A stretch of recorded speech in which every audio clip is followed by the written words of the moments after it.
llevando mediante los propios activos la información hasta la médula, y la médula va a hacer una conexión mediante lo que es la interneurona a la neurona motora y vamos a tener un efecto. ¿Cuál es ese efecto? Una conexión motora. Eso es lo que buscamos, ¿sí? ¿Vieron el efecto? Muy bien.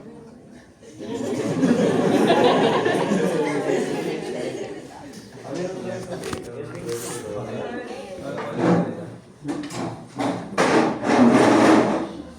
¿Vieron qué pasó? Quiero que sean bastante justos cuando hacen sus exámenes físicos para todas las especialidades.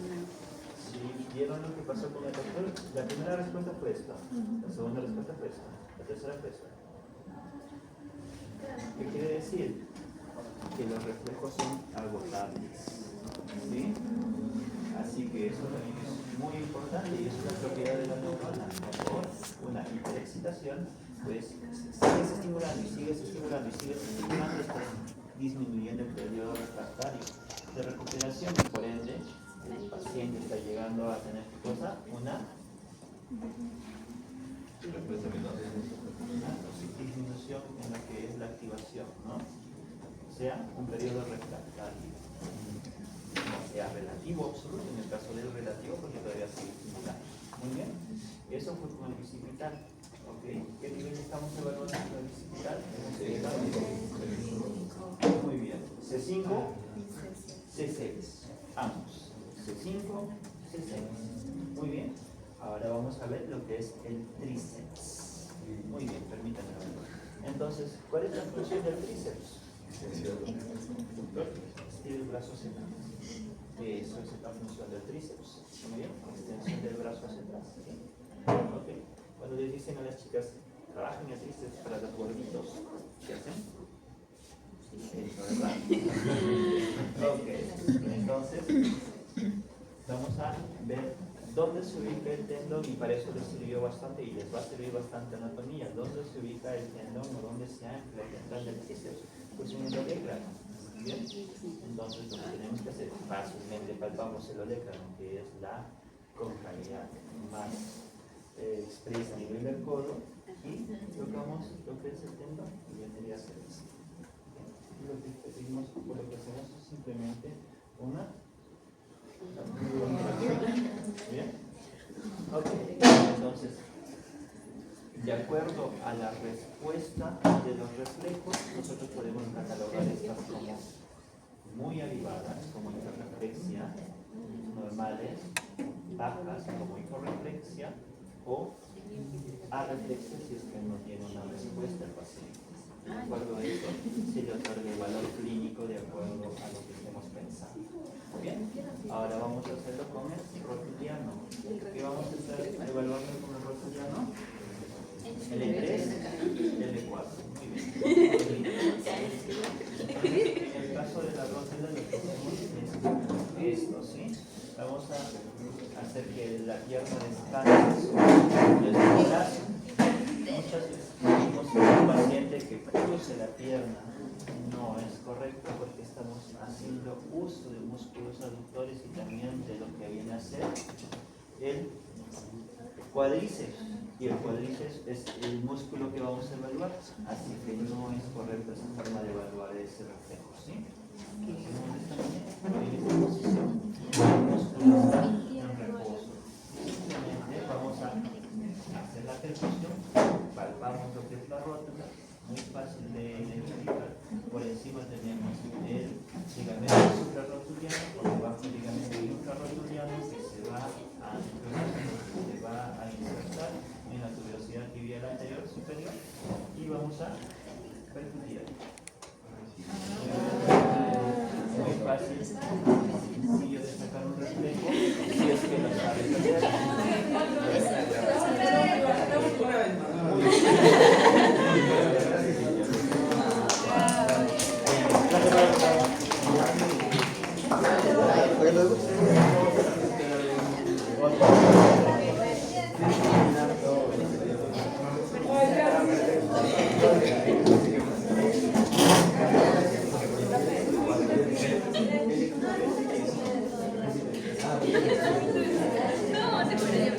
Ok.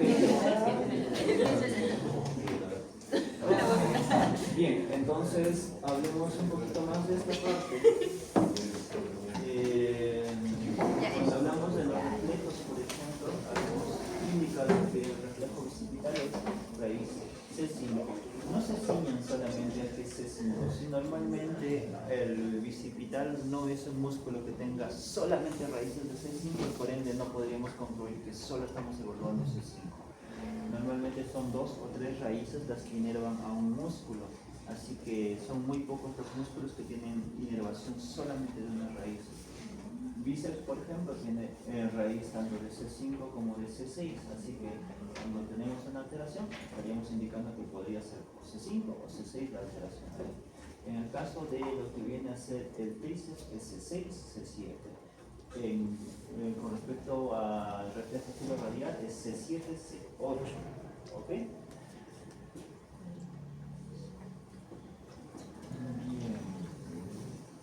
Las meninges ya las habíamos explicado, volvemos a repasar entonces. Si ven la parte negra, esta parte negra es la articulatura en un cortexial. La parte verde es el espacio subdural. El espacio subdural que en realidad es virtual, no es un espacio real como tal.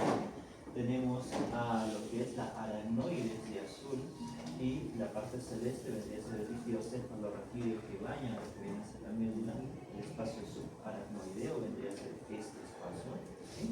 Y finalmente la pilla, que está en íntima relación con lo que viene a ser la médula y las raíces de la médula, ¿sí?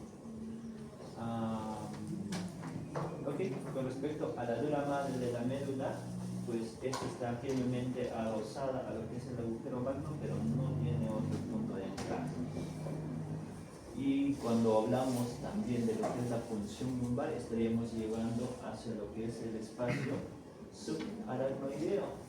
Mientras que cuando un paciente recibe una anestesia normalmente local, tiene una anestesia epidural, o sea, por dónde estaríamos ubicando, por dónde estaríamos instilando nuestro anestésico, por fuera de la dura, ¿verdad? Muy bien, ok. Por fuera de la dura, la anestesia, pero pasamos lo que es la dura con nuestra aguja y ya podemos extraer el líquido cefalorraquídeo. ¿Qué pasa si hacen mal la praxis y entonces la aguja llega más adentro? ¿Más adentro? Chocas con los cuerpos vertebrales de la parte anterior. Pero no le causa. Sí, Si la anestesia llega al espacio, ¿Al espacio subaracnoideo? si la anestesia llega ahí. ¿No? Tienes una... la diferencia entre uno y otro lado, cuando tú pones un anestésico a esta zona y pones un anestésico a esta zona, es el tiempo de duración. Acá, al ser un espacio tan largo pero conectado con el sistema nervioso central, puedes tener efectos del anestésico en el sistema nervioso central y no local como quieres hacerlo. Bien. Ahora, por otro lado, al ser pues un líquido extenso, el anestésico se va a disipar. Puedes tener una acción menor a la deseada. ¿Ok? Por otro lado, si tú instilas en esta región hay tejido celular subcutáneo, hay grasa, así que se hace es un lugar de depósito de este anestésico con un efecto pues duradero. ¿Ok? Entonces vamos a ver las partes de lo que viene a ser la médula, ¿sí? Tenemos, esta es la parte anterior y esta es la parte posterior, ¿sí? Dentro de lo que es la parte posterior tenemos desde lo que viene a ser la sustancia gris hacia atrás, el tabique mediano dorsal o tabique posterior. Lateral a este tenemos el tabique intermedio dorsal, ¿sí? Pero este tabique va a tener una adungencia que se va a formar recién en la región torácica superior, porque por acá nosotros llevamos las fibras propioceptivas de tanto miembros superiores como de miembros inferiores, ¿sí? Entonces, al decir que voy a llevar las fibras propioceptivas de miembros superiores, recién en la región torácica del plexo, plexo braquiales, que recién vamos a tener esta de acá, el área 17, ¿sí? El área 16 sí está desde la parte lumbosacra. ¿Ok? Tenemos al surco dorsolateral, es un surco que se dibuja previamente a la salida de lo que vienen a ser las raíces dorsales. Y como hay un surco dorsolateral, también hay un surco ventrolateral para lo que son las raíces anteriores. Tenemos esta zona que estamos delimitando, que vendría a ser sustancia blanca, y por donde pasa lo que estamos delimitando en esta zona, pues se denomina lo que es el funículo dorsal o el funículo posterior, ¿sí? Este viene a ser el funículo lateral y este el funículo ventral o anterior. ¿Okay? Dentro de lo que es la sustancia gris, vamos a tener una columna gris o una columna posterior, básicamente, que es esta de acá. Vamos a tener una columna gris intermedio lateral, que esta se dibuja en ciertas zonas, en ciertas regiones, no en todas, ¿sí? Ahora vamos a describir en qué regiones. Y tenemos una columna gris ventral anterior. Tanto la columna gris posterior como la anterior sí se encuentran en toda la disposición de la médula. La intermedio lateral en cierta región más. Ahora vemos eso, ¿sí? Con respecto a la raíz, esta viene a ser la raíz que sale de donde viene a ser la columna posterior. Y tenemos las raíces ventrales que vienen a salir del asta anterior. Tenemos una comisura blanca y una comisura gris. Comisura blanca, comisura gris. Son las zonas que conectan un lado de la médula con el otro lado. El lado derecho con el lado izquierdo. ¿Okay? Cuando nosotros hablamos del sistema nervioso parasimpático, que es el sistema de conversación más adelante, vamos a ver que su otra denominación del sistema parasimpático es cráneo caudal, porque es de ahí de donde salen sus núcleos. ¿Ok? Entonces, si ven el gráfico, muy fácil de identificar, ¿no? Los núcleos de este sistema, que es el parasimpático, salen acá, del tronco encefálico y de la región sacra. Por eso el nombre de cráneo caudal. ¿Ok? Si estoy hablando de núcleos del parasimpático, entonces, ¿dónde se encuentra? En la sustancia gris, ¿verdad? Ok, muy bien. Específicamente, vamos a ver un poquito más adelante en qué lámina se encuentra, pero ya tengo en la cabeza. Estas células se encuentran a nivel de la lámina 7. ¿Ok? Muy bien. Con respecto a esta estructura es muy importante. El sistema nervioso parasimpático, a nivel lumbosacro, tiene estos núcleos para lo que es el control a nivel de lo que viene a ser la vejiga, ¿sí? Con respecto a este sistema nervioso parasimpático a nivel de vejiga, va a hacer su acción sobre los receptores M3 y M2, y lo que va a hacer es una estimulación de la constricción del reclusor. ¿Ok? Lo contrario a lo que vendría a ser el sistema simpático, que relaja la contracción del reclusor y también estimula la contracción del esfínter interno-vesical. Este esfínter, el esfínter interno-vesical, es autónomo, o sea, nosotros no tenemos control sobre este. Nosotros tenemos control sobre este de acá, que es el esfínter externo, y para este esfínter externo tenemos este núcleo, que es el núcleo de Onuch. El núcleo de Onuch, a diferencia de estos que se encuentran en la columna intermedio lateral, este núcleo se encuentra en el asta anterior, al ser una respuesta motora. ¿Bien? ¿Ok? ¿Hasta acá todo claro entonces? Muy bien. Vamos a ver un poquito más de lo que es la función vesical. Con respecto a la fase del llenado vesical,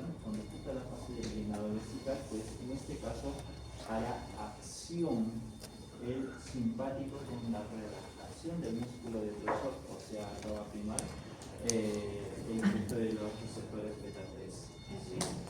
A diferencia de lo que vendría a ser la fase del vaciado, que está dado por el núcleo parasimpático de la micción ubicados entre los tejidos y va a ser sobre estos receptores M2 y M3, los segmentos tipo 2 y tipo 3, ¿verdad?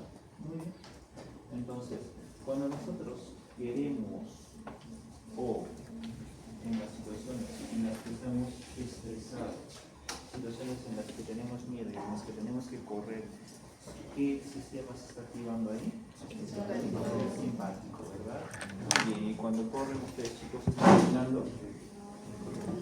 No. Muy bien, es muy fácil de acordarse. Entonces, ¿cuál es la función del simpático a nivel de lo que es la vejiga, verdad? Ok. Entonces, el parasimpático sí ya nos permite el inicio de la acción de la micción. Okay.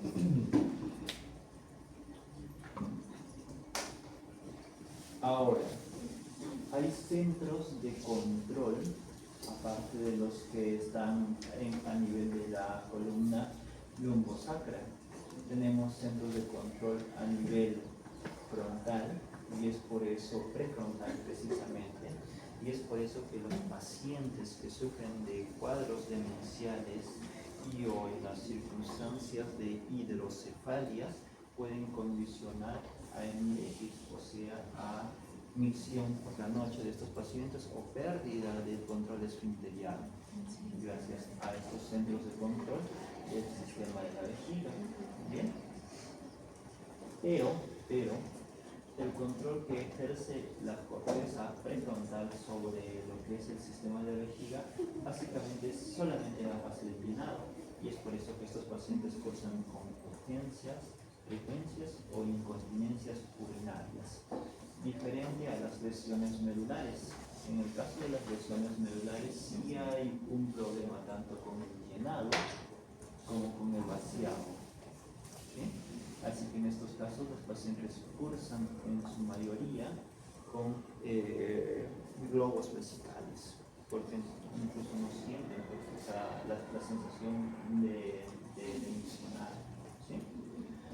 Y así tenemos alteraciones a nivel intrasacras, o sea, por fuera ya del sacro, suelen ser sobre todo en la fase del vaciado. Imaginemos acá un hiperplasia prostática que no permite el vaciado completo. Entonces, ejemplos de lo que podría ser la diferencia clínica cuando un paciente viene y te dice, he perdido la orina. Ustedes le dirán, señor, tiene dificultad para miccionar, tiene dificultad para sentir que hay una sensación de orinar o simplemente no siente nada. ¿Sí? Entonces, en base a eso, ustedes podrán determinar clínicamente si esto es por debajo de los núcleos parasimpáticos o simpáticos lumbosacros, si es a nivel medular o si es a nivel cortical. También tenemos nervios para ello. ¿Sí? Y dentro de los nervios tenemos acá en este caso a los nervios hipogástricos que van a ir a la parte del músculo difusor. Tenemos al nervio pudendo, básicamente este es el nervio del núcleo de Onu que va a tener el control a nivel de lo que vendría a ser el esfínter vesical externo. ¿Sí? Bien, vimos ya lo que es la columna de las células parasimpáticas a nivel sacro. Hemos visto el núcleo de Onu a esta región. Si seguimos subiendo, en esta región empezamos a ver lo que había indicado. ¿Sí? ¿Cómo se llama esto? Astas intermedio laterales, ¿verdad? No están en toda la disposición de la médula, están en cierta región nada más. ¿Ok? Entonces, esta columna celular intermedio lateral es para ¿qué cosa? Para el sistema sistema simpático. Muy bien. Lo que hace esto entonces es generar la acción a nivel de lo que es la columna intermedio lateral y va a tener una primera neurona que va a venir hacia lo que son los ganglios simpáticos. Y tenemos cadenas ganglionares, ¿verdad? Cervical, torácica, limbosacra, el plexo, lo que vendría a ser simpático. Y ya de acá su segunda neurona va a hacer la acción sobre el órgano deseado. Muy bien.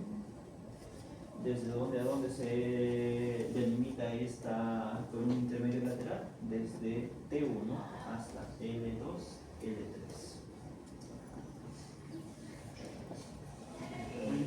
El núcleo dorsal de Clark.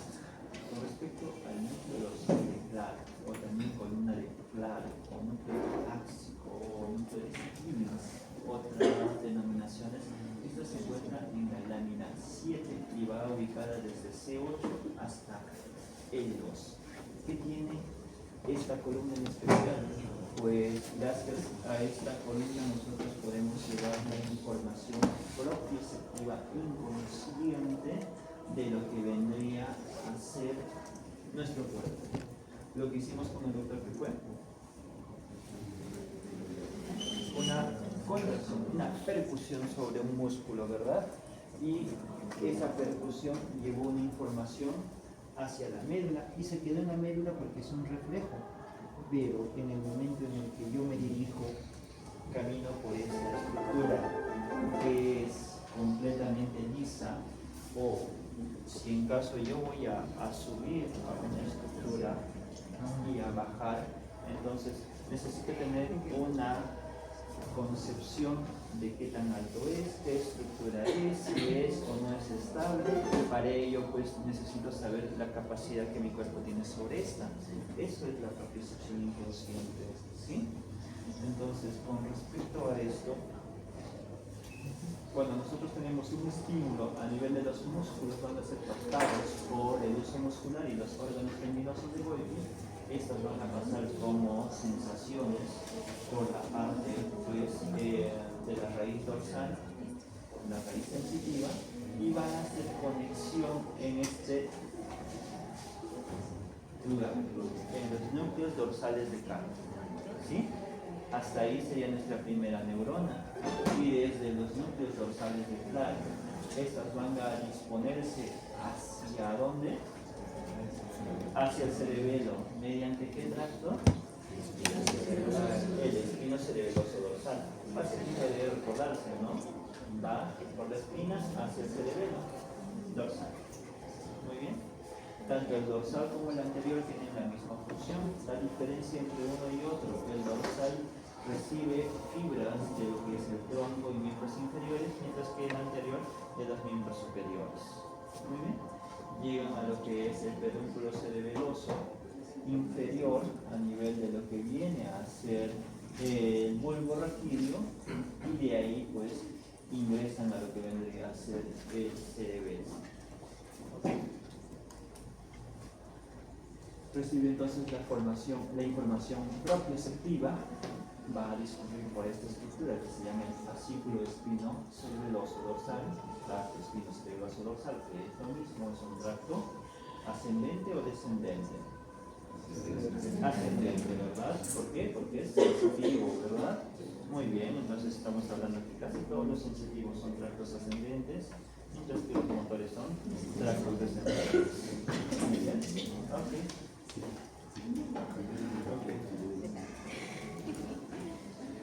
Alteraciones a nivel de este tracto.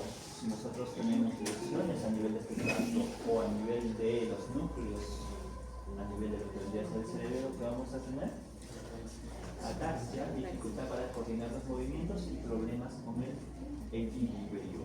Bien, entonces la ataxia es un tipo de caminar muy particular, ¿verdad?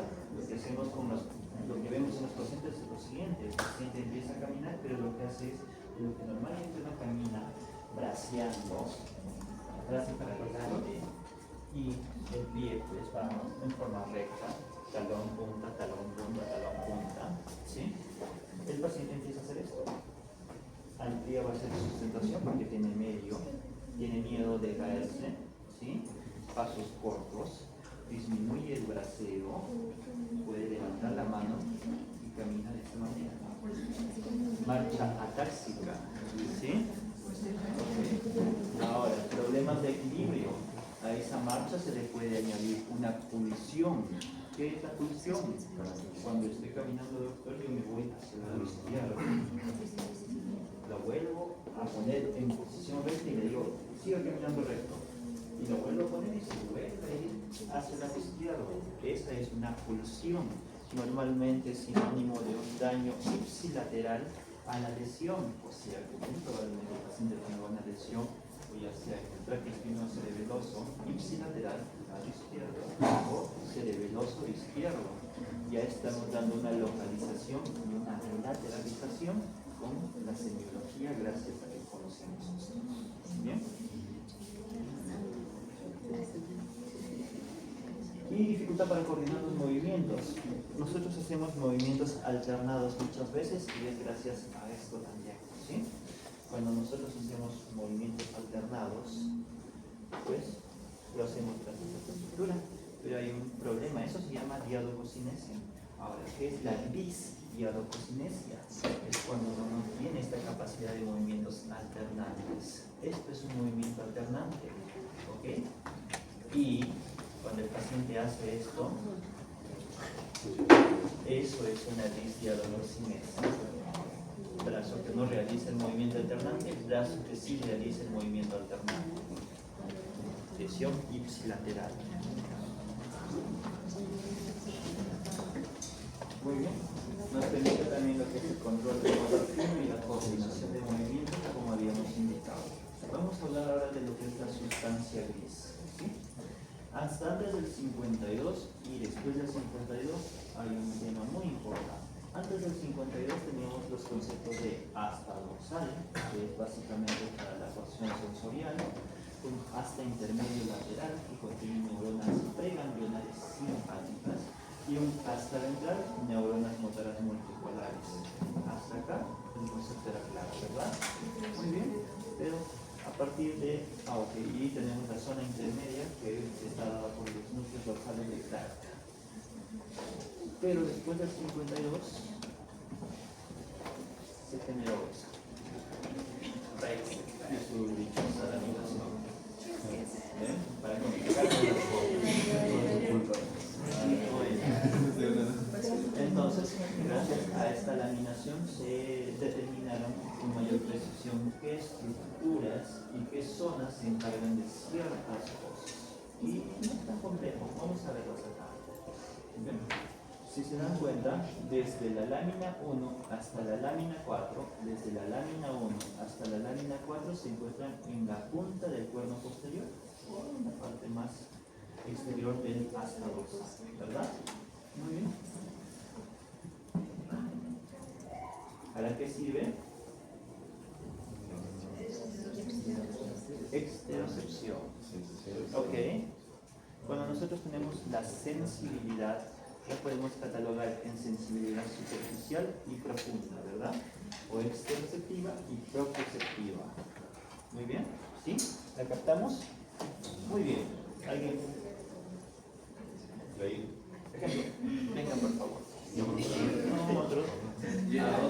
Otro. Chica, venga.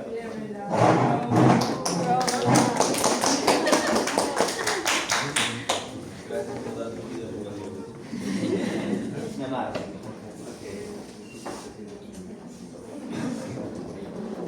Cuando estamos evaluando, chicos, cuando evaluamos la parte de lo que es la sensibilidad superficial y profunda, es importante detallar y determinar qué son los síntomas inmunológicos.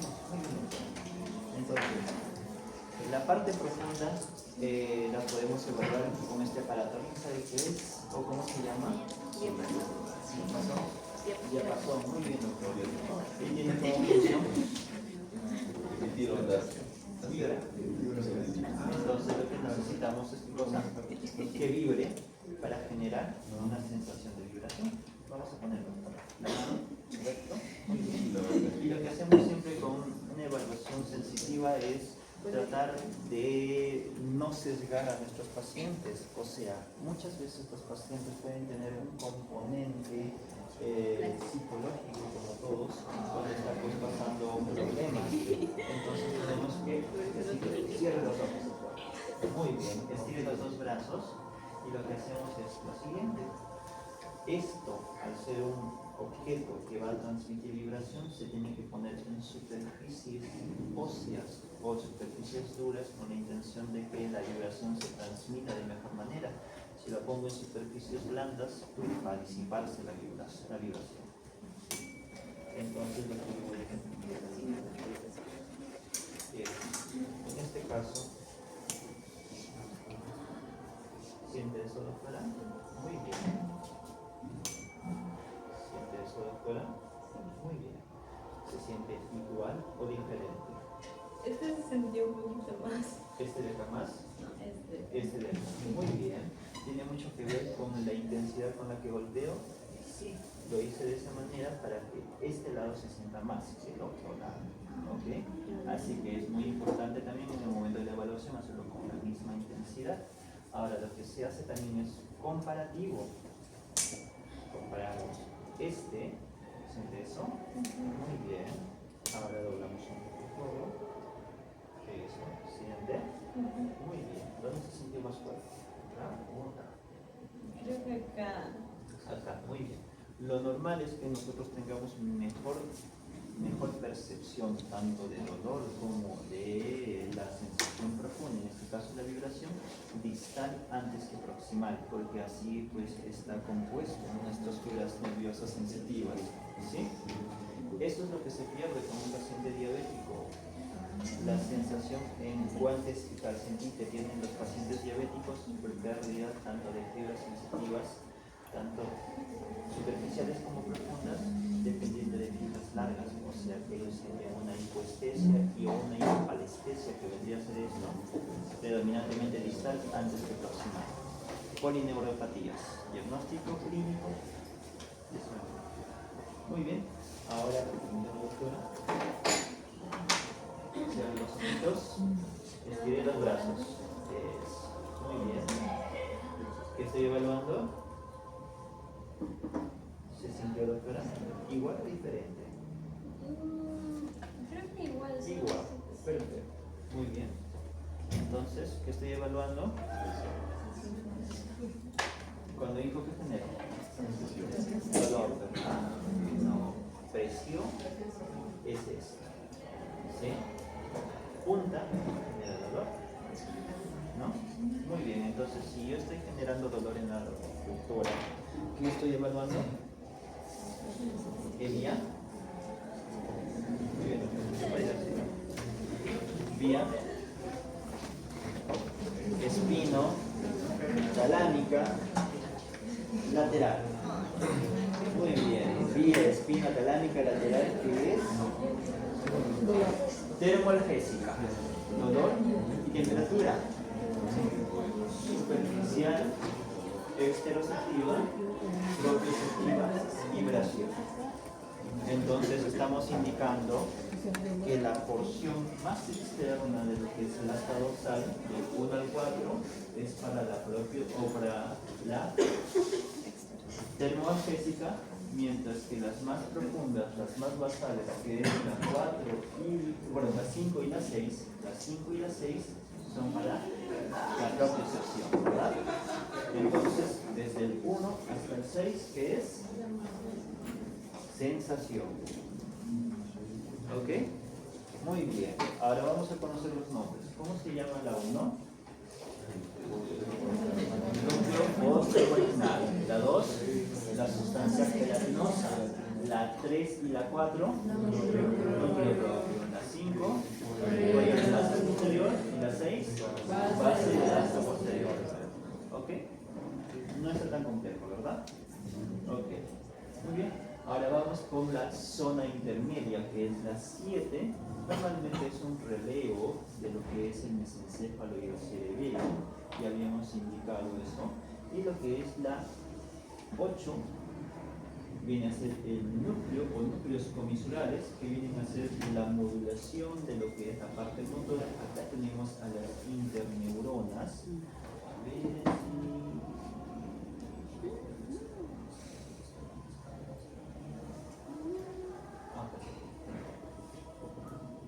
Ok. Acá el área 8, como ven, discurre entre el área 7 y lo que es el área 9. El área 9 básicamente es la parte motora y pues esta modula lo que es la área motora mediante interneuronas, ¿sí? Finalmente el 9 es el principal lugar donde se encuentran todos los núcleos motores, principalmente, ¿sí? Acá es donde vamos a encontrar el núcleo de NUC, como habíamos indicado, pero también encontramos otros núcleos, como por ejemplo el núcleo frénico, que se encuentra del C3 a C5, que da pues inervación a lo que es el diafragma, y también reciben aferencias de lo que es la raíz dorsal, para lo que es el reflejo miotático. ¿Okay? Ahora, también tenemos una disposición de las fibras de acuerdo a qué tipo de músculos estamos usando. Por ejemplo, si nosotros tenemos músculos de la mano, estos se distribuyen en la porción más lateral, mientras que las troncales más medial. Y si usamos músculos flexores más anteriores, frente a las flexores que son más posteriores. ¿Bien? No desmayen, ya casi terminamos. Ok, con respecto ya a la anatomía de lo que vendrían a ser los tractos que discurren por la médula, no son complejos, vamos a verlos, ¿sí? Los de azul son los ascendentes, mientras que los de rojo son los descendentes. Vamos a ver. Ok. ¿Quieres descansar un momento?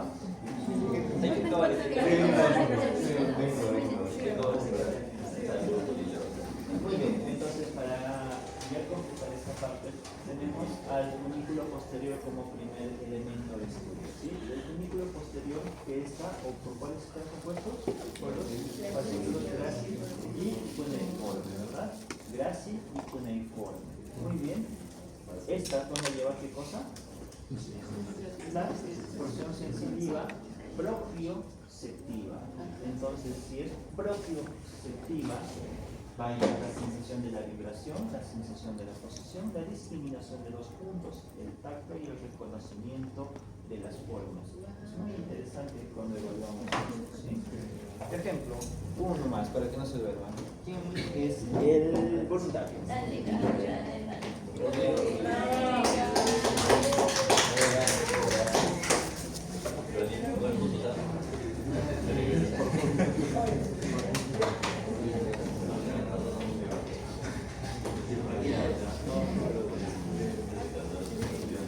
La vibración ya quedó claro, ¿cómo la evaluamos?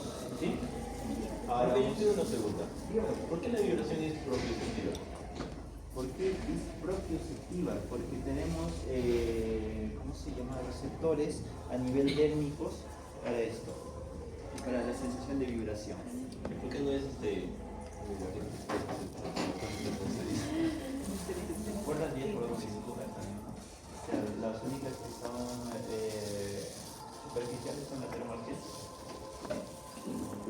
Si se más profundo es propioceptiva? Muy bien. La pregunta fue muy filosófica.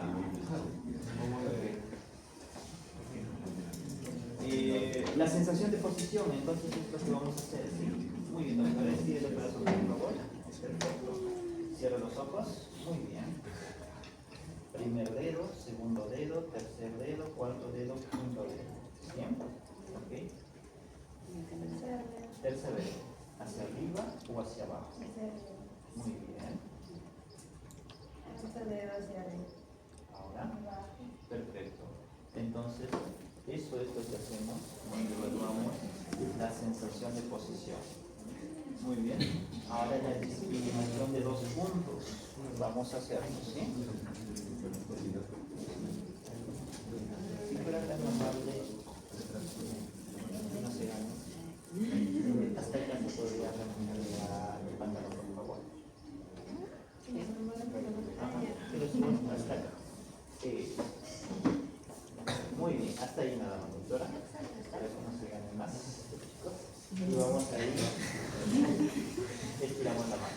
Perfecto, muy bien. Ahora vamos a voltear la mano. Entonces ponemos así. Y quiero que cierre los ojos. Muy bien.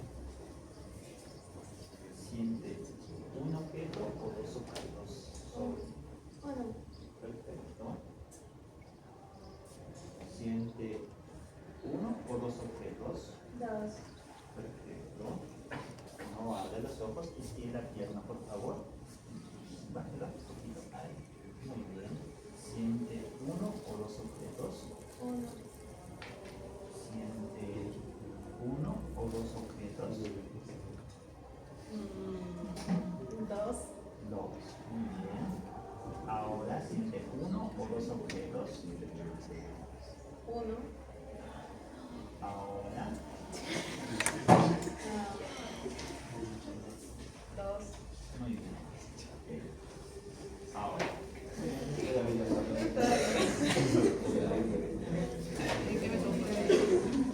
Hay zonas especializadas.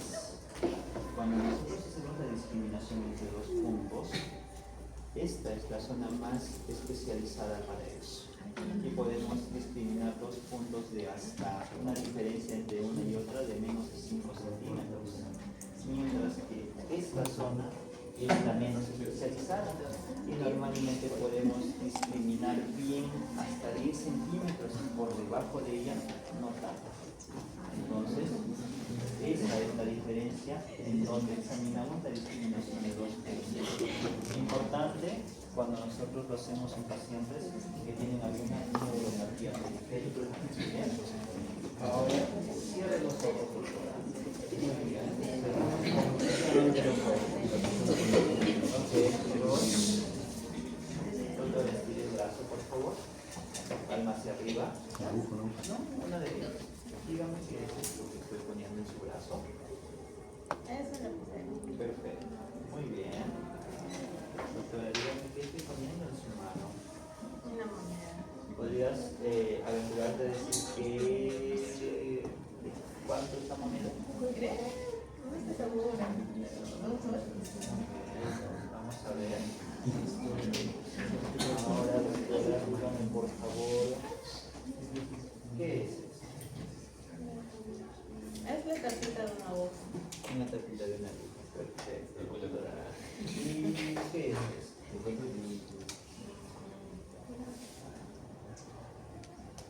Parece de una caja de unos audífonos.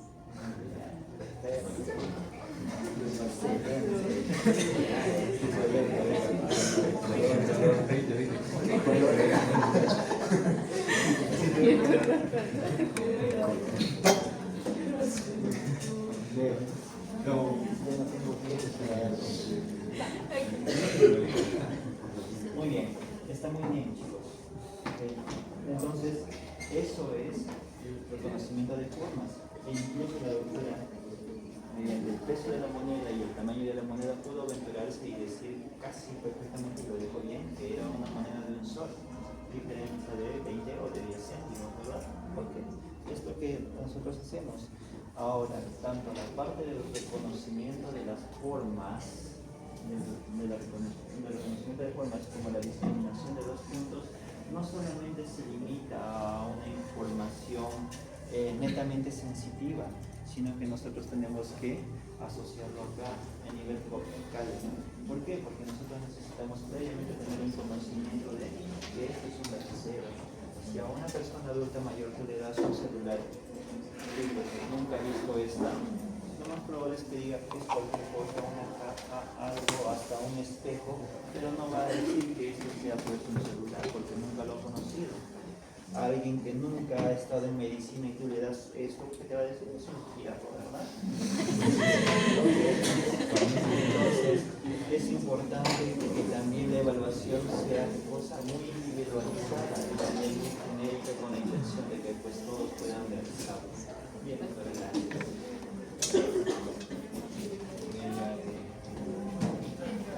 entonces, lo que hemos evaluado, ¿por dónde discurre?